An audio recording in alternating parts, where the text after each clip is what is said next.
جناب سردار دو عالم محمد مصطفی علیه السلام می فرماید در روز قیامت یک روز را، هر روز را که 24 ساعت داره، 24 صندوق در پیش روی ما گذاشته میشه. 24 صندوق در پیش روی ما گذاشته میشه. بعدا هر صندوق را باز میکنیم. تعداد صندوق نورانی هست، تعداد صندوق آتش پر هست، پر از آتش است. تعداد صندوق های از 24 ساعت ما از 24 صندوق خالی هست. در نتیجه پرسان کرده میشه چرا این صندوق پر است، این صندوق پر از آتش است، این صندوق پر از نور است، این صندوق خالی هست، چرا این قسم است؟ جواب داده میشه که لحظات زندگی خود را که ساعتهای زندگی خود را که به عبادت گذرانده، به طاعت گذرانده، بر مطالعه گذرانده، بر سوز و دعا گذرانده، این لحظات زندگی تو پر از نور هست، پر از نور. ولیکن لحظاتی که در گناه و معصیت که خیلی کسا ما داریم، خیلی کسا برادرانی داریم که شب شاید 5 ساعت، 6 ساعت، 4 ساعت، 2 ساعت در قمار می گذرانند، در لهو و لعیب می گذرانند، در تابلت می گذرانند، در زنا می گذرانند، در فساد می گذرانند، در قمار می گذرانند. ولیکن اون لحظات زندگی در روز قیامت وقتی که صندوق از او را باز میکنه پر از آتش است، پر از آتش است. اما لحظات 5 ساعت و 4 ساعت و 2 ساعتی که بوده باشه پر از آتش است. ولی خیلی صندوق هایی را باز میکنه که خالی هست، نه نوری داره، نه ثوابی داره، نه گناهی داره. این لحظات زندگی کدام لحظات است؟ لحظه ای که ما بیهوده در زندگی هم تو خواب بوده باشیم، لحظاتی که نه گناه است، گناه و آتش است، نه نور است که طاعت بوده باشه، همون قسم بیفایده میگذاریم.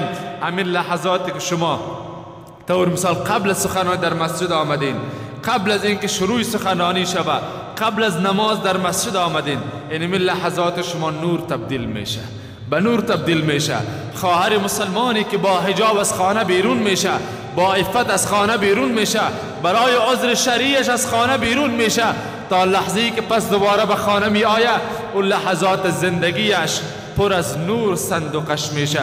ولیکن اون خواهری که درست است مشکل شرعی هم داره، مریض است یا پیش دکتر میره، پیش طبیب میره، پیش طور مثال یک مشکل دیگری داره، از خانه حرکت میکنه، 1 ساعت راهی که طی میکنه از خانه بیرون است بدون ستر حجاب، گرچه مشکل شرعی هم داره، اون لحظه زندگیش پر از آتش میشه. برادر عزیز ما وقتی که در خانه می نشینه غیبت شروع است، نمامت شروع است، بهتان شروع است، اون لحظات زندگیش پر از آتش میشه. چرا از این لحظات ما بدانیم؟ چرا اما لحظات خود را که به غیبت میگذرانیم به خوبی برادر مسلمان نگذرانیم؟ چرا از خوبی برادر مسلمان یاد نکنیم؟ چرا از طاعت پروردگار یاد نکنیم؟ چرا از جنت و دوزخ پروردگار یاد نکنیم؟ چرا قرآن تلاوت نکنیم؟ چرا همون لحظات زندگی خود را عزیزان و سروران من، چرا سیرت جناب سردار دو عالم محمد مصطفی صلی الله علیه و سلم را یاد آوری نکنیم؟ جناب رسول الله علیه السلام می فرماید بزرگترین مصیبتی که ما در دنیا در آخرت داریم گذشتن وقت بدون فایده است، گذشتن وقت بدون فایده. جناب سردار دو عالم محمد مصطفی علیه السلام می فرماید هر شبی که میشه، هر شب ملک صدا میزنه، ملائکه های پروردگار صدا میزنه که ای بنده های پروردگار، ای مؤمنان، ای بنده های الله سبحانه و تعالی، بیاین شب را غنیمت بدانین. ملائکه ندا میزنه و فریاد میزنه که ای بنده خدا شب را غنیمت بدان، شب را به هدر مصرفش نکو. روز که میشه تعداد ملائکه های پروردگار است، تعداد ملائکه ها با در روز صدا میزنه که ای بنده های خدا، ای امتان جناب محمد مصطفی صلی الله علیه و سلم، روز شده، بیایی غنیمت بدان، بیفایده مصرفش نکو، بیفایده مصرف نکو.